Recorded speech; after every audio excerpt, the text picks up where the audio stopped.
Olá, sejam bem-vindos ao nosso programa. Aqui nós vamos falar das polêmicas mais relevantes, linkando com as séries mais conhecidas do mundo. Talvez a opinião dos nossos convidados possa ser um pouco diferente, mas o que é sempre igual é a nossa vontade em ter você conosco. Você já teve um caso de suicídio na sua família ou conhece alguém que tirou a própria vida? Definitivamente esse é um assunto bastante delicado e, infelizmente, cada vez mais recorrente na sociedade. De uns tempos pra cá, está rolando nas redes sociais algumas matérias sobre a nova série da Netflix 13 Reasons Why, que mal estreou e já está causando o maior burburinho. Além disso, nós vamos falar também do jogo da baleia azul, que você já deve ter visto alguma coisa na internet. Por isso, hoje a pauta é depressão e os males da sociedade.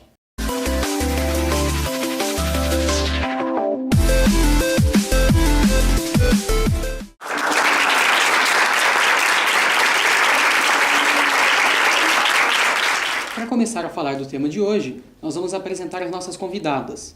Hoje estamos aqui com a Roberta Almeida, psicóloga, formada pela UMC em 2013 e administradora de um grupo infantil na internet chamado Mundo da Infância. Obrigado por ter vindo. Obrigada. E também a psiquiatra Júlia Brasolin, que se formou pela Universidade Federal de São Carlos e trabalha no Hospital das Clínicas aqui de Mogi das Cruzes. Muito obrigada pela presença também. Eu que agradeço. Desde o lançamento da série 13 Reasons Why, ela vem causando muito burburinho na internet. Alguns especialistas afirmam que a série pode influenciar o suicídio e outros dizem que não pode. Qual é a opinião de vocês? Vocês acreditam que a série pode influenciar o suicídio?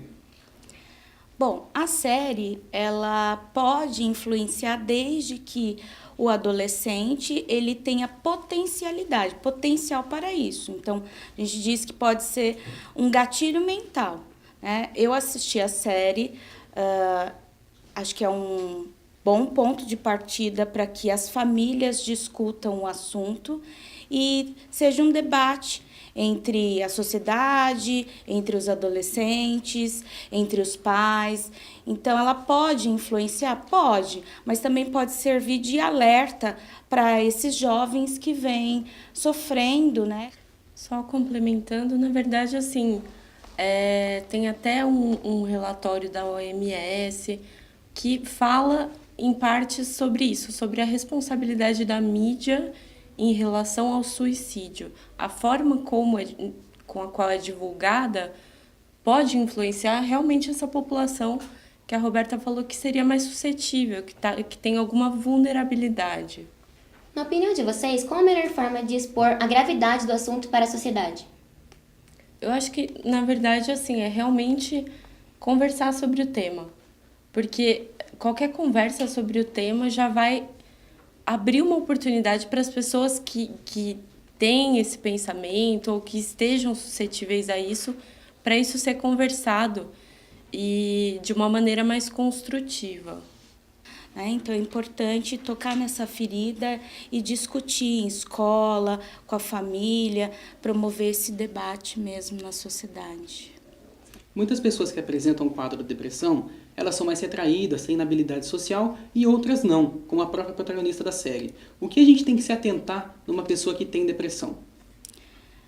No caso, verificar se existe alteração do comportamento. Um jovem que sempre foi alegre, ativo, ele de repente passa a perder sentido da vida, fica mais retraído, não tem vontade de sair de casa, fazer atividades que ele no cotidiano costumava fazer, é um alerta. É algum ponto que a gente precisa levantar e verificar se esse jovem está passando por um bullying, por um processo de depressão, né? Então, é importante que os pais fiquem atentos nessas características. Eu acho que é exatamente isso, né? É essa mudança no comportamento. Não é uma pessoa que desenvolve um quadro depressivo vai ter essa mudança. Não necessariamente a pessoa extrovertida não pode ter depressão, pelo contrário. Isso pode acontecer com qualquer pessoa. Tanto com um jovem retraído, como com um jovem que é mais extrovertido, que tem uma vida social mais ativa. Agora nós vamos ver uma cena da série e vamos comentar um pouco sobre o assunto. Na verdade, hoje vai ter uma festa de volta às aulas na casa da Jessica Davis. Mas eu não preciso ir se você não quiser. É sábado à noite. Vai se divertir. Eu tenho lição de casa para entregar na segunda. E eu tava tentando me adiantar no programa de estudos. Ah, Hannah, ir ou não ir, eu não sei. É você quem decide. Muitos pais tentam ensinar seus filhos algumas técnicas de como evitar o bullying, de como se comportar. Qual é a melhor maneira para o jovem agir? No caso da cena da série, a Hannah sofria bullying, mas os pais não sabiam que ela sofria bullying, né? E eles incentivam para que ela vá até a festa, porque ela era novata na cidade. Então, eles queriam que ela saísse, fizesse amigos, tivesse mais companhias, né? Então, o jovem, ele tem essa questão de pertença, ele quer ter um pertencimento, pertencer a algum grupo. Então, os pais incentivavam que ela fosse até a festa para ela socializar. Agora, ela vinha sofrendo bullying e eles não sabiam. Então, ela poderia ter contado para os pais, poderia ter pedido socorro, poderia ter pedido ajuda e ela não fez. Então o diálogo é o que O faltou para ela. diálogo é fundamental, né? Mas uma série de fatores ali fizeram com que ela não contasse, né? Em determinado momento. Então, um grande alerta é que os jovens contem, tenham esse diálogo aberto com os pais. Certo. E no caso, Júlia, quando os filhos não conseguem contar, qual que tem que ser a posição dos pais? Qual seria o erro deles ou qual seria a atitude correta de se tomar nessas horas quando os filhos não estão muito comunicativos e eles precisam saber da vida dos filhos? Qual seria a atitude correta dos pais? Na verdade, fica um pouco sem saída, né? Não tem uma atitude, não tem uma fórmula mágica para fazer seu filho contar. Na verdade, todo mundo sabe que o diálogo com o adolescente costuma ser difícil, costuma ser mais difícil do que com o adulto, né? E, no caso, os pais, talvez, assim, naquela situação não tivesse mesmo o que fazer, né? Se aquele diálogo tivesse começado antes, se tivesse sido atentado para essa mudança sutil no comportamento da Hannah, talvez se eles tivessem percebido que ela estava incomodada e tentar buscar saber o motivo desse incômodo, talvez isso tivesse ajudado, mas não tem uma fórmula mágica, né? Vocês acham que é possível a gente apontar uma parcela de culpa dos pais no caso do suicídio? É complicado atribuir a culpa aos pais, né? Um suicídio é uma série de fatores que podem ocasionar e desencadear gatilhos mentais para que uma pessoa cometa suicídio. Acho que o que a Roberta está falando é que a gente tem sempre fatores predisponentes e fatores precipitantes, né? Sim. E, assim, os fatores predisponentes dela, na verdade, ela estava sofrendo bullying, estava deprimida, né? Isso a gente consegue enxergar. E tem vários fatores precipitantes, potenciais, né? Que são coisas que acontecem e que isso vai ser um estímulo específico que vai gatilhar a ação. Vamos assistir agora mais uma cena da série para que elas possam comentar um pouco mais sobre o assunto. Peraí, você... Não, eu não quis. É só que é bem apertado aqui na loja. É muito apertado aqui, não é? Isso não parece nada. Até que o furacão atinge. O assédio sexual, infelizmente, é muito presente na vida das meninas e das mulheres. Na própria série, a Hannah sofre assédio, tanto verbal como sexual, e no final até sofre um estupro. Eu gostaria de saber, na opinião de vocês, como ela deveria se posicionar diante disso, se ela deveria falar para as pessoas o que ela estava sofrendo, para ela não se sentir a vítima. Qual seria a posição dela no momento? Bom, na verdade, ela foi vítima, né? Sim. E a gente sabe, assim como você falou, que isso é muito mais frequente na sociedade do que todo mundo pensa, né? E realmente o caminho é isso, é falar. Porque se ela não fala, ela não consegue elaborar essa questão, não consegue se posicionar adequadamente em relação a impedir que isso se perpetue na vida dela, né? No caso, eu acho que a Hannah se sentia com medo de falar para as pessoas o que estava acontecendo com ela, por se sentir meio que culpada ou pensar que ela deu algum motivo para que esses meninos, esses rapazes, tomassem essas atitudes. Ela estava errada, eu pressuponho, né, porque ela não deu nenhum motivo, eles fizeram isso, mas qual deveria ter sido a posição dela certa, já que ela não teve nenhuma parcela de culpa? É muito difícil, né, na nossa sociedade, nós enquanto mulheres, dizem para nós que a culpa é nossa, por você estar de saia, por você estar com uma roupa mais provocante, mas a culpa nunca é da vítima, ela foi vítima, a culpa nunca é nossa, né? Mas é colocado para nós que é nossa, a culpa é nossa. Então, neste caso, ela deveria ter falado com alguém, pedir socorro, né, para os pais, ter comunicado, está acontecendo isso, na escola está rolando uma lista, um menino me tocou de uma forma que eu não gostei, né, e essa foi uma falha dela, foi a única falha. Ela não falhou em ser bonita, ela não falhou em ter um corpo bonito, a gente não falha quando está de saia, a gente não falha quando a gente sai na rua à noite, a culpa não é nossa. Nunca é nossa. Eu acho legal ressaltar o que você falou, Júlia, que esse tipo de situação é muito mais comum do que a gente pensa. Às vezes acontece na casa de alguém que a gente conhece, na escola de alguém que a gente conhece, e a gente às vezes não dá a devida atenção. Acho muito interessante ressaltar isso. A maioria dos abusadores está em casa. Uhum. Isso é um dado que seria importante que a sociedade conhecesse. Porque a maioria dos abusadores são pessoas de confiança da vítima. Vamos ver mais uma cena da série. Você sabia? Sabia o tempo todo. O que eu sabia? Que tudo isso é culpa minha. Como é que eu ia saber disso? Cara, eu simplesmente larguei a Hannah. Ela precisava de mim e eu fui embora. Você fez o que ela falou pra você fazer. Não, eu corri. Eu tava assustado. Eu pensei que fosse alguma coisa que eu tivesse feito ou não tivesse entendido, porque eu sou um perdedor. Nós vivemos uma sociedade muito individualista, onde poucas pessoas se importam com o próximo hoje em dia. Na cena que a gente acabou de ver, o Clay é um dos porquês que mais se importa com o que aconteceu com a Hannah, que mais se importa com o que tem acontecido com aquele grupo de pessoas. Vocês acham que falta empatia da sociedade para com as vítimas do bullying? Mas falta sim empatia das pessoas, porque ninguém dá ouvidos, a gente vive numa sociedade como um filósofo diz, Zygmunt Bauman, né, numa sociedade líquida, rasa, então as pessoas não se aprofundam muito, elas não querem saber da dor do outro. Então, realmente, a série ela tem várias mensagens, né? Uma dessas mensagens é a empatia, né? Olhar para o outro de uma maneira empática. E agora nós vamos mostrar uma última cena para que elas possam finalizar um pouco sobre esse assunto relacionado à série 13 Reasons Why. Agora.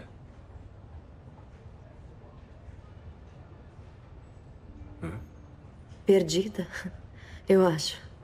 Meio que vazia. Vazia? Eu não sinto nada. Tipo, eu não me importo mais, sabe? Não se importa com o quê? Com nada. Como a gente acabou de ver, a Hannah estava falando com o conselheiro da escola e ele não deu a devida atenção. Qual vocês acham que tem que ser o papel da instituição nesses momentos? Eles devem alertar os pais? Devem alertar. Sempre que tem risco, devem alertar sim. Porque é uma menor que está sofrendo abuso e a instituição se eximiu de qualquer responsabilidade em relação a isso, né? Ela foi procurar ajuda. Inclusive, a maioria das vítimas, a maioria das pessoas que pensam em suicídio vão procurar ajuda antes e sistematicamente são ignoradas. Porque é exatamente aquilo, né? É mais fácil não lidar. Com certeza, ali na presença do conselheiro que ele representava a escola, ele não seria um mediador, né? Ele não fez o papel dele, que é a mediação, entender, compreender, acolher. Acolhimento é tudo. Tudo que ele não fez, ele não acolheu. Certo. O que a gente pode considerar como bullying? Tem uma regra para isso? A gente pode dizer que isso é bullying, isso não é bullying? Até qual ponto uma brincadeira inofensiva se torna bullying? No ponto que a vítima se sente mal, na verdade, né? Isso é muito, muito particular. Se eu fizer uma brincadeira agora com você e você se incomodar com essa brincadeira, pode ser considerado, né? Se for ofensiva para você de alguma maneira, isso é bullying. Então é muito particular, né? Não tem uma regra, não vai ter um checklist, né? Isso é, isso não é, né? Cada caso é um caso. Sim, É uma linha tênue, né? É uma linha muito simbólica do que é e do que não é. Eu posso dizer algo de você e você não se incomodar. Você ser uma pessoa resiliente, isso não te incomoda. Então, não é bullying, mas houve um prejuízo psicológico, uma violência verbal ou física a ponto de denegrir a imagem do outro, a ponto de constranger, né? Isso, ou uma chacota, isso pode ser sim, encaixar como um bullying, desde, como a Júlia falou, que o outro se incomode. E agora nós faremos um rápido intervalo e no próximo bloco falaremos um pouco sobre o jogo da baleia azul.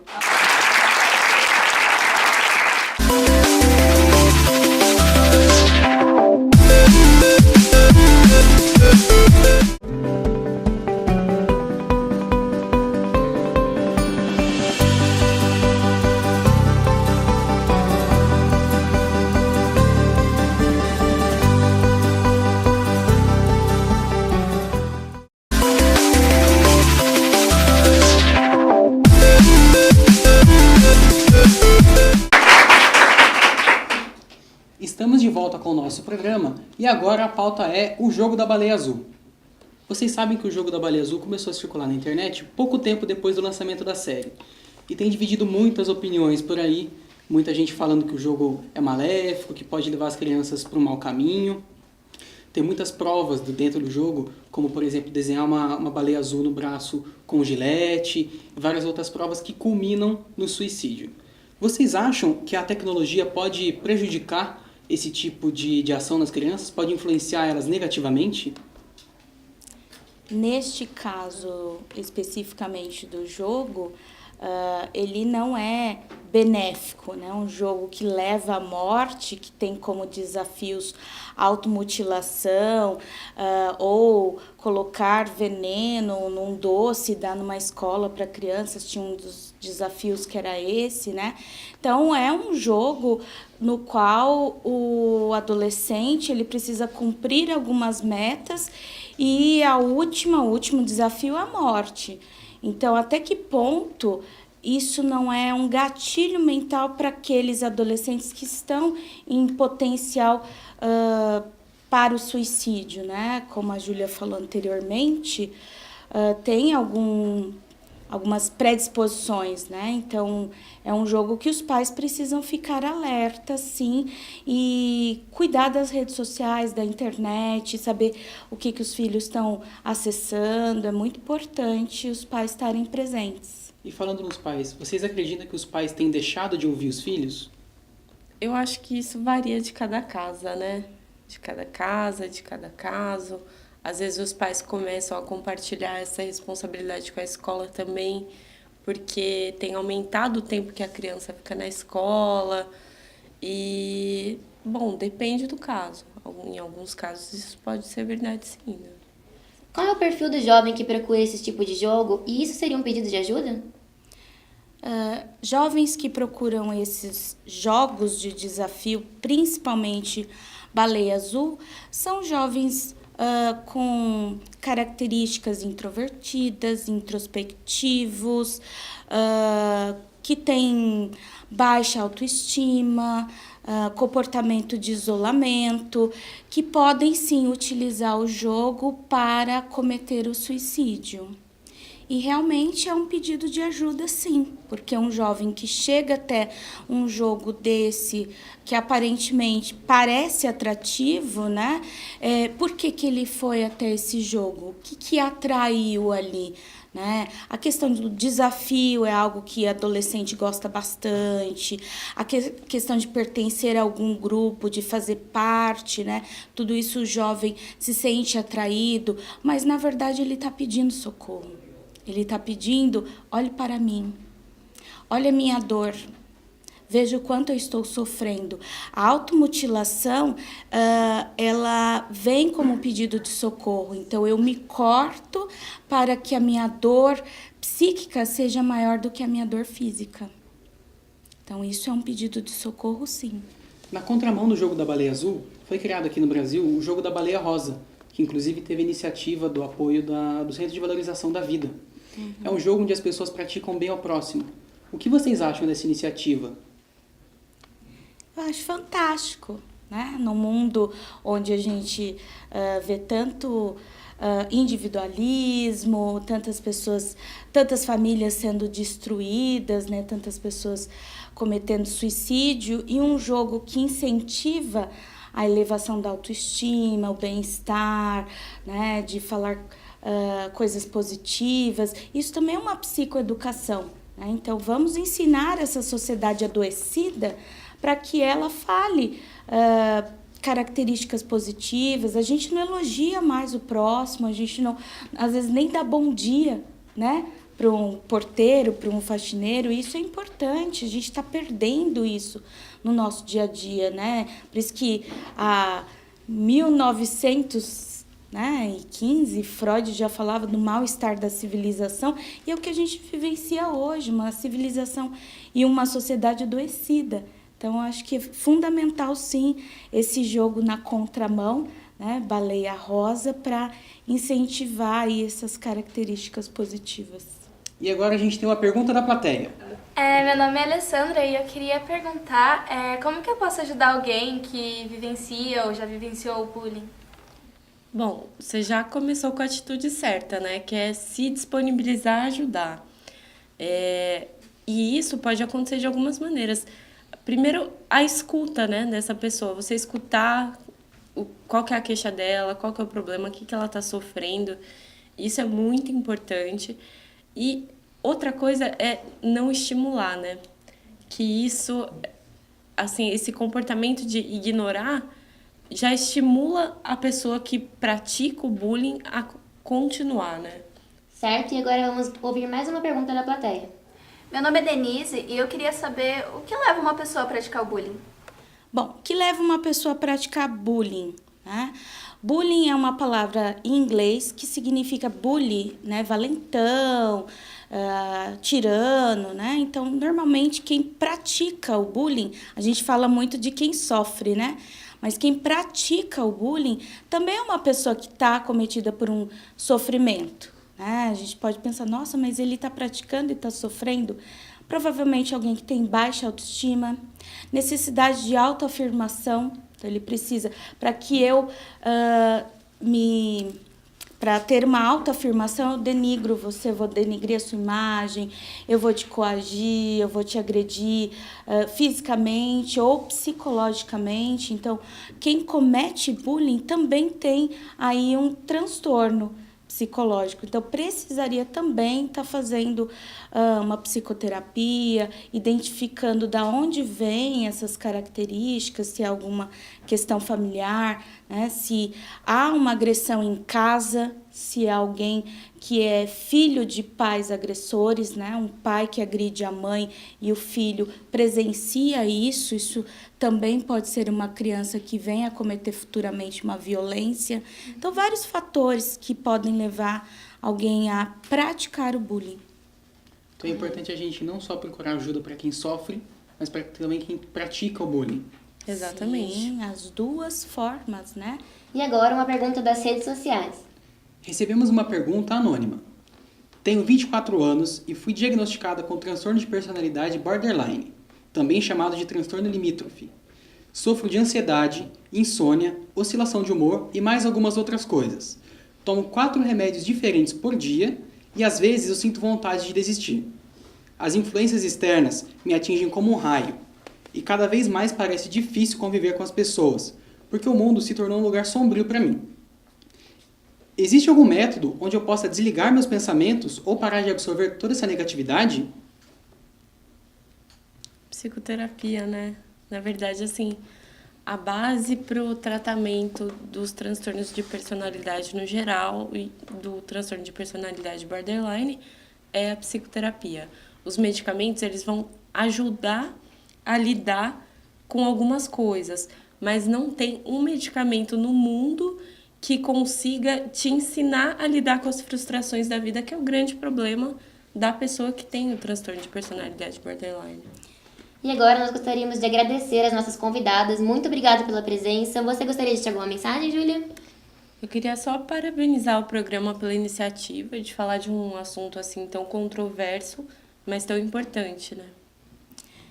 Bom, agradecer o convite do programa A Pauta É, né? E sobre esse tema tão pertinente e relevante agora na nossa sociedade, está adoecida, a gente precisa alertar os professores, os pais, os educadores e dar apoio para esses jovens, né, esses adolescentes. E eu gostaria de deixar os meus contatos, se possível. Por favor. Obrigada. Minha rede social no Facebook é Roberta Almeida, psicóloga clínica. Instagram, @Despertares Psicologia. E é isso. Curtam minha página e, mais uma vez, obrigada pelo convite. Obrigado. Muito obrigada. O programa de hoje está chegando ao fim. O assunto é delicado, mas é um assunto que a gente precisa conversar. Agradecemos a sua audiência, agradecemos por ter a sua participação. Nós trabalhamos para levar informação e também te entreter. Esperamos ter cumprido nosso papel nessa edição. Vocês puderam perceber ao longo do nosso programa que o ponto principal é a atenção com todos. O que está faltando é a empatia. Então não deixe de estender a mão para quem está precisando de ajuda. E para você que está precisando de ajuda, saiba que pode contar com o Centro de Valorização à Vida, o CVV. Disque 141 ou procure o centro mais próximo da sua residência. Vamos espalhar amor. Até o próximo programa.